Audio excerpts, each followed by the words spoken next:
It's a thoughts vid, so hopefully it won't be too big. You see? That's what we're hoping here. You may remember that last year, early 2014, I started doing NXT reviews, reviewing the weekly TV show. For whatever reason, these reviews were not very popular, under 500 views a time, and I've got a rule that if I'm doing a series that isn't getting 500 views at least a go, then it gets fucked off, essentially. I kind of regret doing that. The amount of comments that I get from people saying, you know, I watched NXT because you said it was good, sort of thing, that I get to this day is quite an incredible achievement, you know, that sort of thing. And I should have stuck with it. I should have stuck with it and just said, look, it's one of those, it's an underground sort of feel, you know. It's like, look, if you don't watch it, then you're the one who misses out, sort of thing, aren't you? So, yeah, what I did is I realised today, Thursday, the 12th of February, I was meant to be doing my TNA Against All Odds 2005 review. I've finished watching the show. I've got my notes here, I could review it, but I thought to myself, like, if I just put on Facebook, let's just see, hey guys, do you want me to review the NXT? And the response was overwhelming. I put it on 2 different pages, like, do what you want, and then I had about 25 messages on my YouTube inbox. It's crazy, because I'd never look in my YouTube inbox if I could help it, and there they all were, amongst the messages from T.A. Howard Rocks that I got all that time ago. Fucking thousands of them. That was fun. So yeah, here I am. I plan to do a thoughts vid. The difference, if you're wondering, if you're new to my videos, a thoughts vid, I'll just tell you what I thought of a match. A review, I'll actually do the play-by-play and tell you what happened in the match. This vid's going to be a bit of a half and half, because I planned to do a thoughts vid and then got to the Finn Balor versus Adrian Neville match and sat there at the end of the match going, oh, I didn't write any notes at all for that because I was so into the match. So it's a case of, right, I'll go and watch the entire show again tomorrow, which is something I haven't done in so long. I used to, back when I started doing reviews, I would watch a show live just to see what I felt about it, and then just see if I enjoyed it or I didn't enjoy it. I wouldn't write any notes at all, and then the next day I'd go and watch the pay-per-view again, and I'd write my notes off that, and I realised after a while going, look, if the pay-per-view's shit, that's something I really don't want to do. I don't want to watch a pay-per-view that's rubbish twice. That sounds awful, doesn't it? So what we're going to do here is I'm going to do what I'll tell you about my thoughts on the first 3 matches, that kind of thing, but I'm going to do play-by-plays for the top 3 because they were so fucking good. So, NXT Takeover Rival. So, in our opening contest, Hideo Itami defeating Tyler Breeze in a good opener.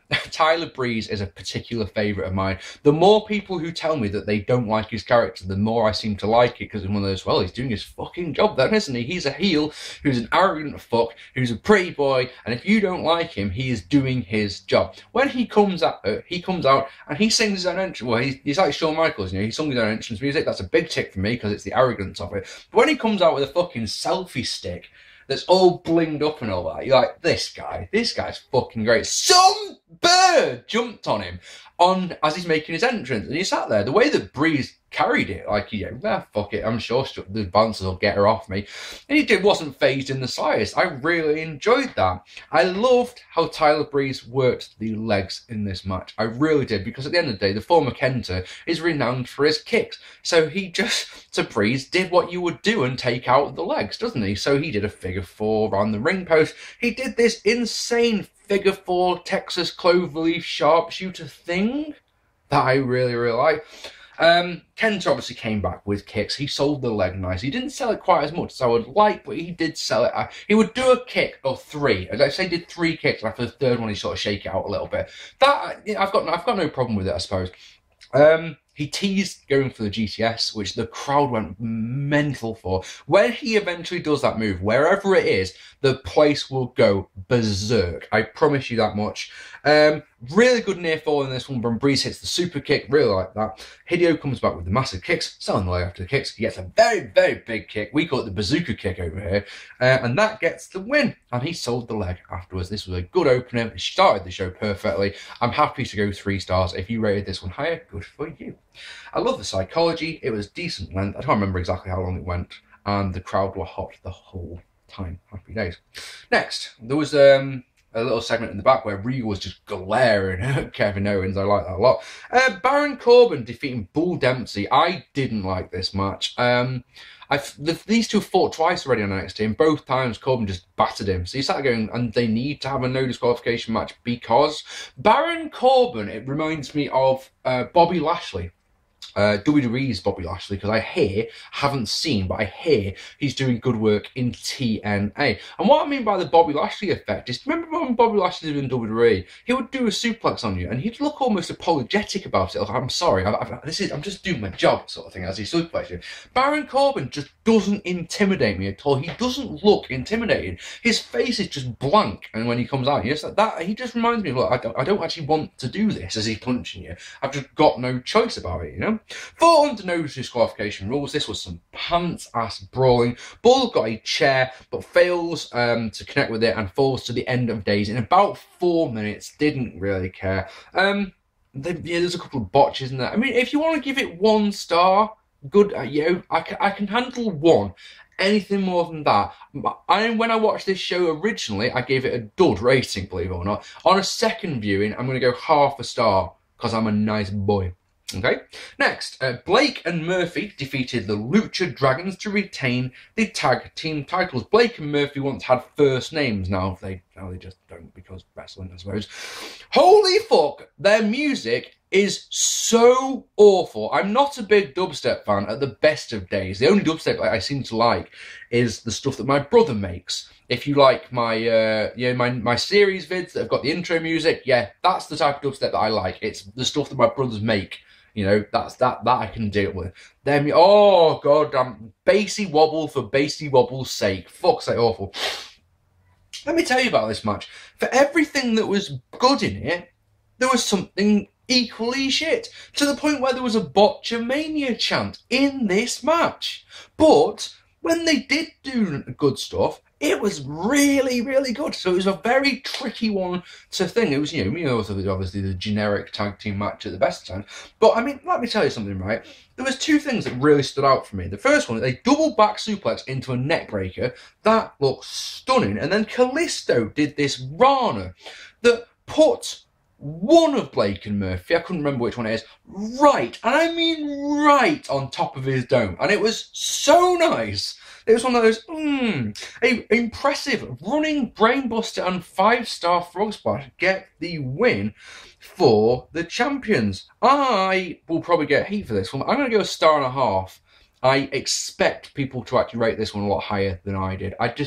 It was alright. The thing with this one, of course, is you've got 2 babyface tag teams, and I don't like that, as you all know. I don't like face versus heel. I don't like face versus face. I especially don't like heel versus heel. It means, I always say the same thing. It means the fans have got a split. They've got to choose one or the other, and 9 times out of 10, they just don't choose either. Okay, so that's 3 matches in, and that's what I got to the point. My notes at that point stopped, because I was just, focused on the screen. So what we did is we went back and watched this from the beginning, though. We watched it again. So I'm going to go play by play for these next 3 matches because they all deserve it, in my opinion. All right, how's this sound? So Finn Balor defeating Adrian Neville in a superb match to become the #1 contender to the NXT Championship. Paintgasm, oh yes. Finn Balor not only gets his full entrance with the body paint and the random hat thing that makes it look like he's got dreadlocks, but let me tell you something, man. First things first, I love his music. I think it's so nice. It's like that would make a great ringtone sort of music, isn't it? But secondly, I don't know.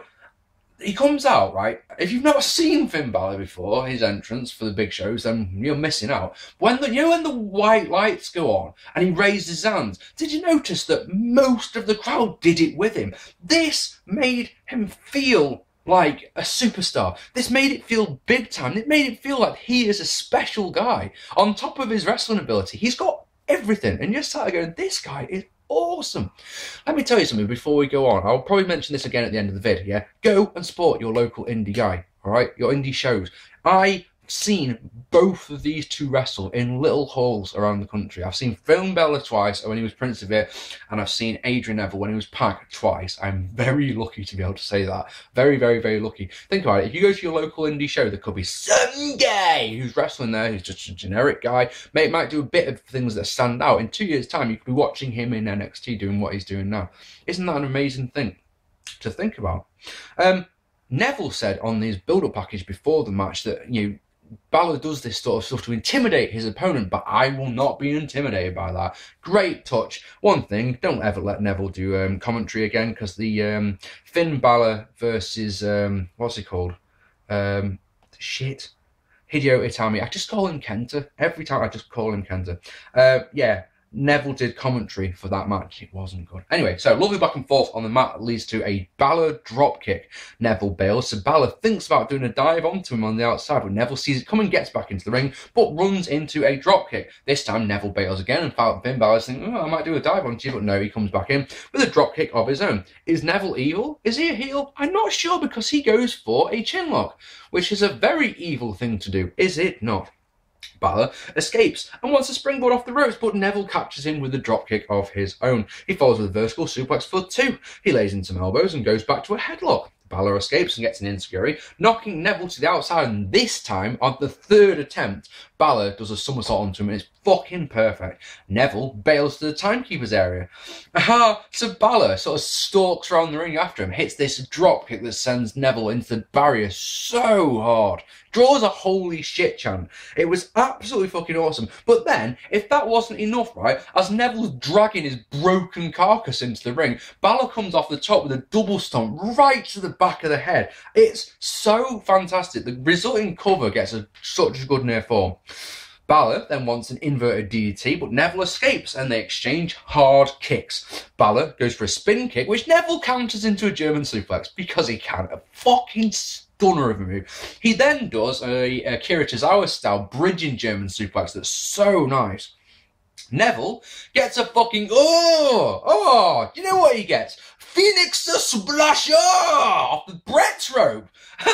And fucking Albert just hasn't a clue what to call it. He calls it a swanton, somersault, dive, ding. It's like, yes, all right, but it's a Phoenix the Splasher. And it looked better than the one that Seth did at the Rumble, in my opinion, because it's off Brett's rope. Happy fucking days.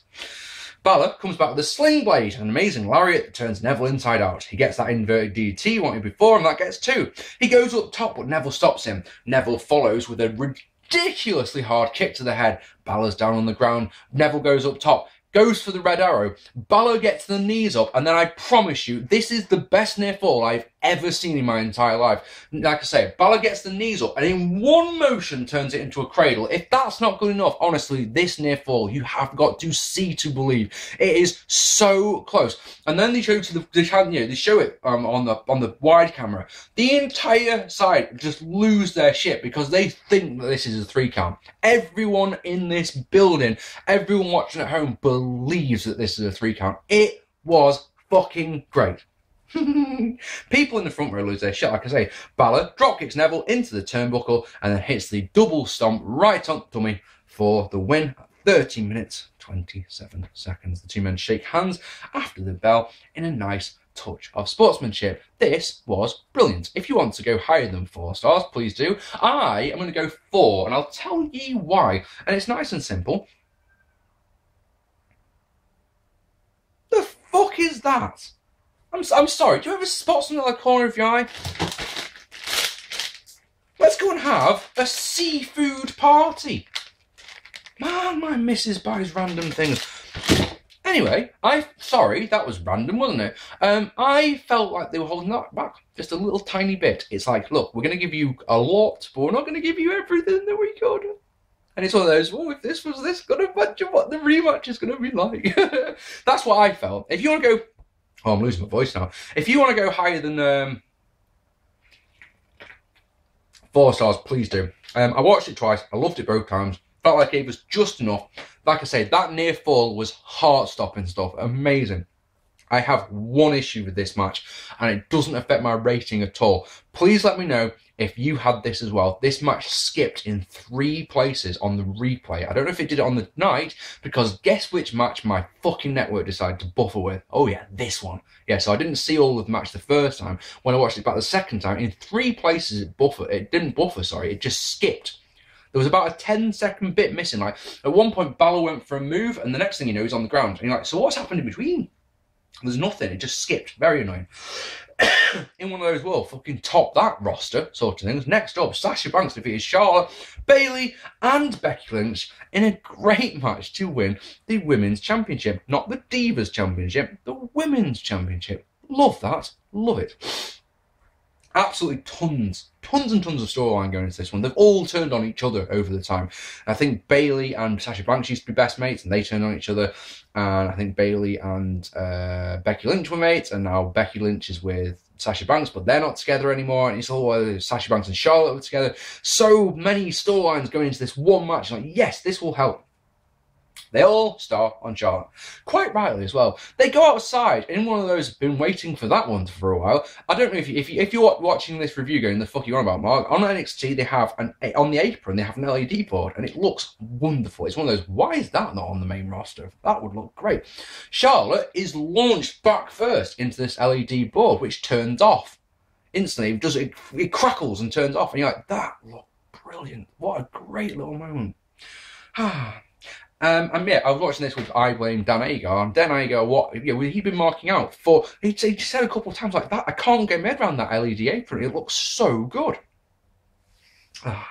Inside, Lynch and Banks team up on Bayley, including launching her into the turnbuckle. They both go for a cover at the same time, and then argue. And then in one of my favourite things I've seen in a wrestling ring this year, Becky Lynch just goes, fuck this. Pump handle release German suplex, I think is the best way I can describe it. It's what Becky Lynch does to Sasha Banks. Gets her in a pump handle and fucks her off. Halfway across the ring she flies. I leapt out of my seat. I couldn't believe it. I was like, that is incredible.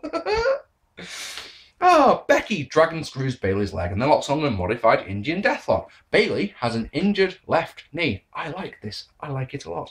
Banks breaks it and wants a double knee drop that misses, so Lynch can get a missile dropkick that gets 2 when Charlotte finally recovers and breaks it up. Charlotte snaps off a pair of net breakers on Becky, then hits a spear on Banks. She was going for Lynch, but Lynch moved out of the way, so she just kept going. I suppose she just thought, fuck it, and went for the one on Banks. She teams with Bayley to hit a nice double code breaker on Banks and then boots Bayley in the face, but then runs into the ring post. Banks sets her and Lynch up in the corner so she can double knee the pair of them, which looks great. She then covers both girls one at a time. When both girls kick out, she starts screaming, and it's a great little touch. I like that. Bayley with a suplex. She unloads with some nice elbows in the corner. She puts Charlotte up top, snaps off a normal Rana, boo, but then gets a belly to Bayley, which gets 2. That's a horrible name for a move, isn't it? It's just a pun, it doesn't work. Well, it does. Belly to Bayley, I suppose, but it's no, don't like it. On the outside, Bayley dropkicks Lynch through the ropes, then Banks dives onto the pair of them. With the 3 of them on the outside, it makes sense that Charlotte would dive onto the 3 of them, so she does, hitting a nice cross body. In the ring, Becky gets 2 off a perfect capture suplex. A capture suplex, a release capture suplex she does. I love this girl. I want to marry her. She puts Charlotte up top, but Bayley German suplexes Becky and then hits a super belly to Bayley, which gets 2 when Banks breaks it. Excuse me, I'm losing my voice here. I'm so excited.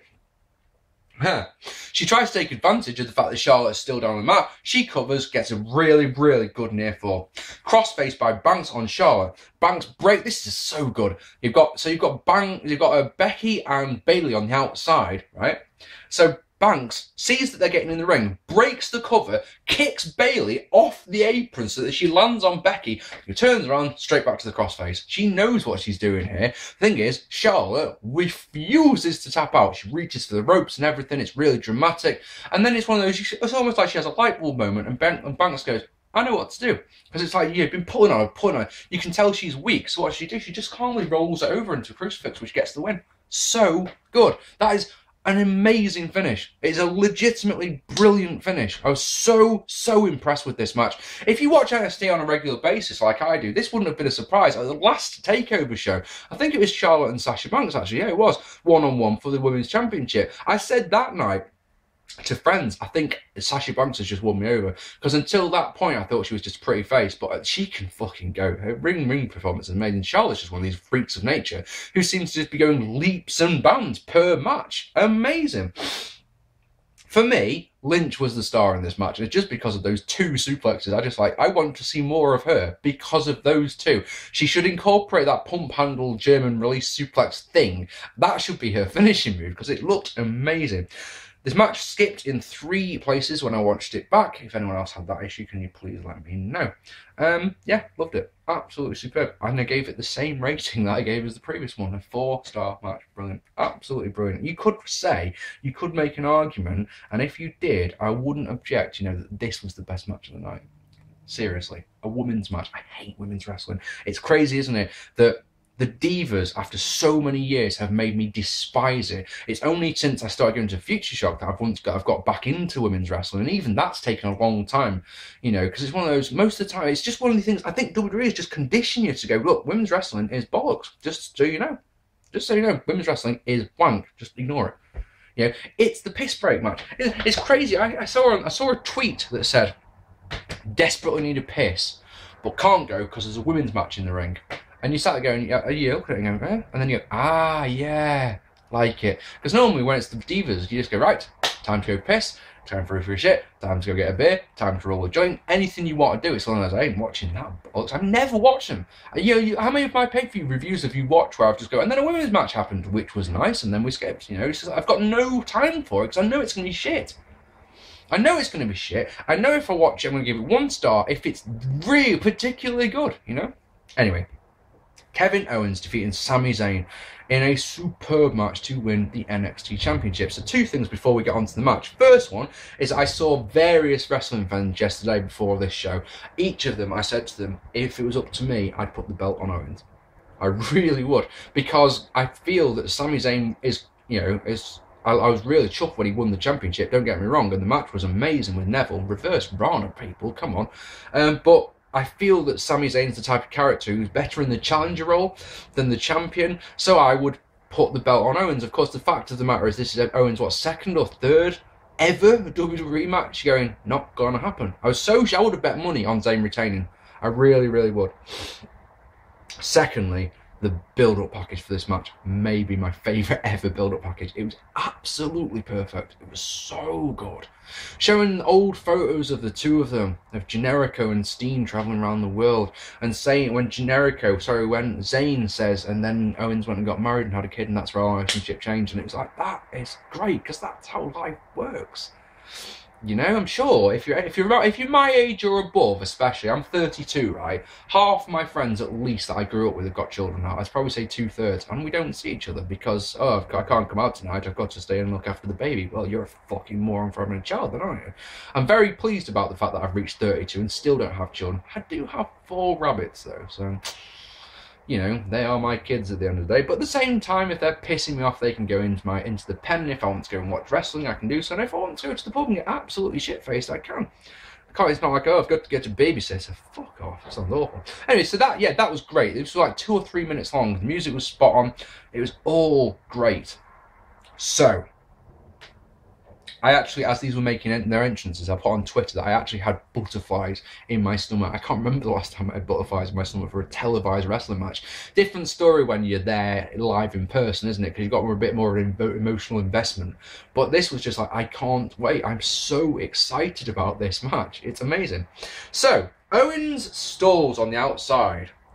So Sami Zayn somersaults over the ropes onto him. In the ring, Owens takes control, dropping Zayn face first onto the top turnbuckle and connecting with a pair of corner clotheslines. He hits a hard Irish whip into the corner that makes Zayn bounce out. It looks amazing. Crowd chant Olay as Owens gets 2 off a scoop slam. He's one evil fucker, so it's chinlock central. He lays in some hard shots, then slingshots Zayn onto the ropes for 2. Chinlock again, then a spot on belly to back suplex gets 2. On the outside, Owens gets some hard chops and a lariat, then inside he gets a gutbuster and a senton for 2, and then back to the chinlock for a 3rd time. He's just that evil, folks. Monster beats, as I've written here in capitals, lead to Sami getting a nice rising clothesline. He knocks Owens to the outside and lays in some punches, then a lariat, then inside he gets 2 off a Blue Thunder Bomber! He then runs into a perfect super kick, and then a cannonball gets 2. A neck breaker on the knees gets 2, and then in what is probably my favourite moment of the show, because if you know the top 3, Marc P's top 3, what are they?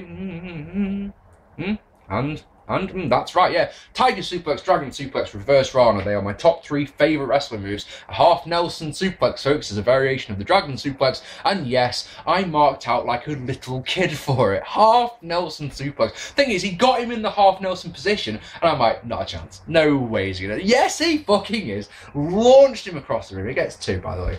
Jawbreaker across the ropes by Owens. They go up top. Zayn is knocked off, so Owens attempts a swanton bomber.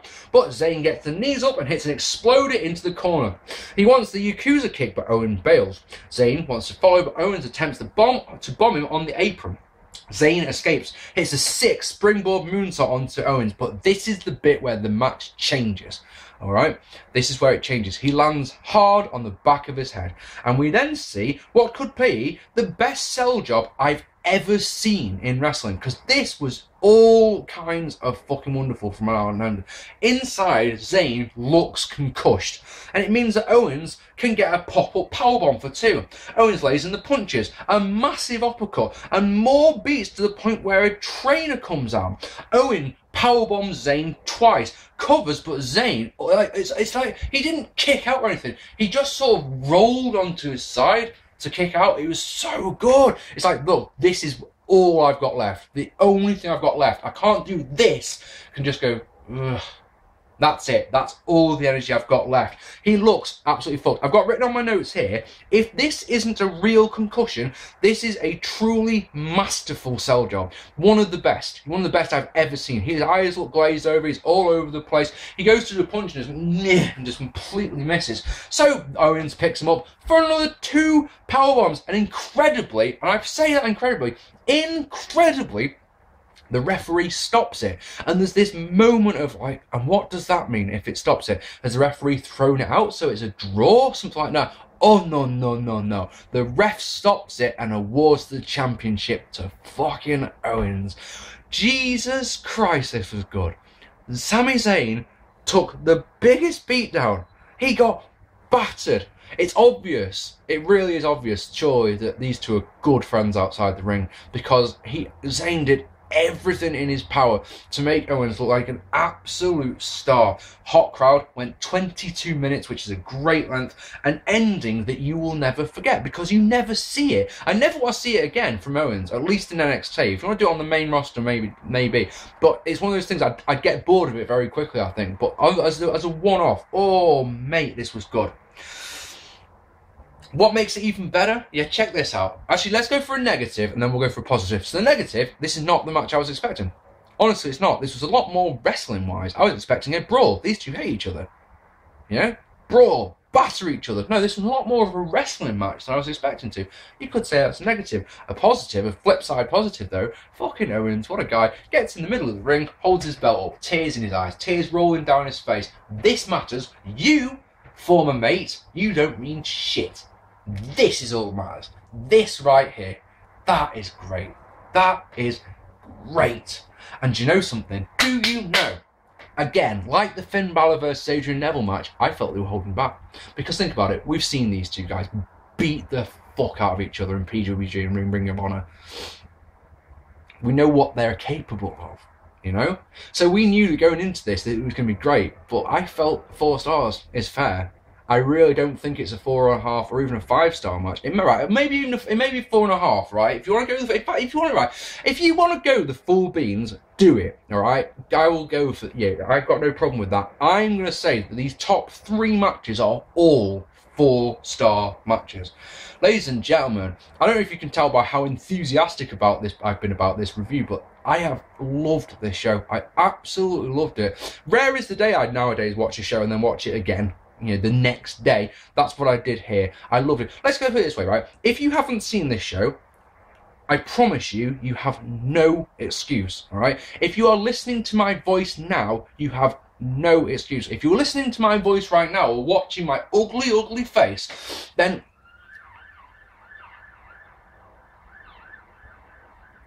really, though? I've got one more thing to say. One more point and then I'm fucking off. Bastard ambulance. Bastard ambulance. If you're watching my ugly mug right now, then you are on the internet. The WWE Network is free. Really? Just fuck off.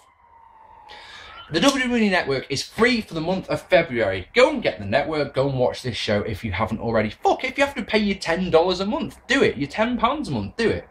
It's worth it, I promise you. I will not be watching Fastlane because of this show, because there is no way in hell that they will be able to compete with each other. I don't know, I'll watch it because it's there on the network. I want to do a video about the WWE Network. It might even be the next vid that you see of mine. I've got a rant I want to do about the network, believe it or not. But yeah, if you've got internet, you can get to them on the network. If you can get on the network for free, like I know you can this month, you know, go and check out. I can't recommend it enough. This is a show that we'll be talking about for years to come. I promise you. I promise you that much. It's easily a 9 out of 10. It really, really is. I absolutely fucking loved it. But what did you think?